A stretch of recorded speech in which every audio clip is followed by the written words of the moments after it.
Senator Clinton described as seeming cheery, confident, and unapologetic when she sat down for an interview with Time magazine, in which she, among other things, again insisted that pledged delegates would be up for grabs at the Democratic convention in August. We talk a lot about so-called pledged delegates, Senator Clinton said, but every delegate is expected to exercise independent judgment.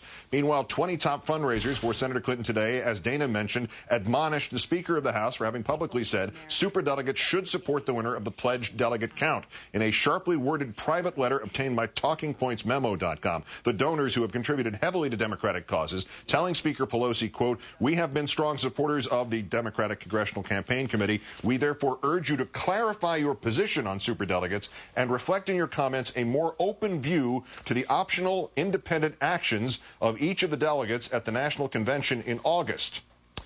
Let's bring in now our own Jonathan Alter, senior editor at Newsweek magazine. John, good evening. Hi, Keith. That sounds like a guy standing next to a spigot saying, you want more water or not? Or it's your call entirely if you want more. What are they saying here? What sort of impact is that going to have? Well, they're saying we're the rich people in the party, and it's almost like a little bit of a threat to Nancy Pelosi. But it carries a lot less weight than it would have in the past. And here's why. I know a lot of these folks. This is the financial backbone of the Democratic Party. These are longtime Clinton backers who are very upset right now that their candidate seems to be going down the tubes. They used to essentially run the finances of the Democratic Party. But you now have a situation where you have a candidate who has raised so much more than any other candidate in American history, and his average donation, Barack Obama's, is $109. So he has tapped into hundreds of thousands of small donors who have made this crowd of wealthy donors much, much less relevant in the Democratic Party. And their threat to Nancy Pelosi and Howard Dean and the rest, much, much less relevant than it would have been, say, 4 years ago. Right. Human beings versus dinosaurs, it sounds like, if you had that comparison, if that were biologically possible. Listen, yesterday, the advisors to Senator Clinton said don't read anything into what she was saying about the pledged delegates and how serious that was. Would that not have been easier? Would that have not been more plausible if today she had basically not said exactly the same thing? Well, it's not plausible in any event to anybody in politics because pledged delegates, let's remember who they are.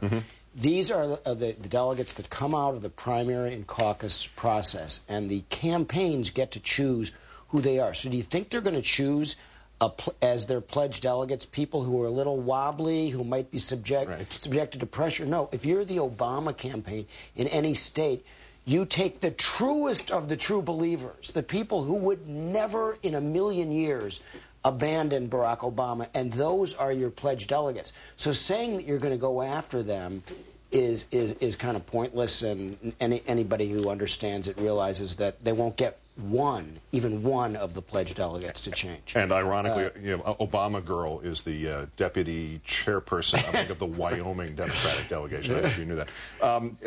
President Clinton yesterday hammered Senator Obama on this concept that they are trying to disenfranchise the voters in Florida, the voters in Michigan, and every place that hasn't voted yet.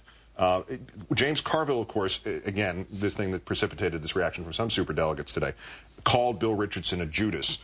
What do you call people who want to disenfranchise voters who have already cast their vote by changing, essentially, in a way you say is impossible, but want to either have these elected representatives of the people essentially change their minds, go from yes to no or no to yes, whichever you prefer, or if that can't be done, insist they be overridden by superdelegates? Is there an analogy to who those people are? Well, I mean, I don't think the Clintons want to open this question of disenfranchisement, because it would be the mother of all disenfranchising if they reversed what was decided in the primary and caucus process. But why constantly have that as I suggested, this is a campaign of implication. Why constantly have that in the back of everybody's head? You know, we may get the pledged delegates may change. We may, they may have to change their minds. The superdelegates may have to override this. If it is a catastrophe waiting to happen, why invoke it? Is it mutually assured destruction? What is it? It's just desperation. I mean, look. In the media, we have so many people covering this thing. We have so much invested in it psychically that we do tend to make it seem like it's a closer race than it really is. Right. They are in the death throes of their campaign. It doesn't matter if they win Pennsylvania. They would have to, win with 70% margins in states like North Carolina, where they're currently behind by 20 points. They'd have to win states like Oregon, which are tailor-made for Obama.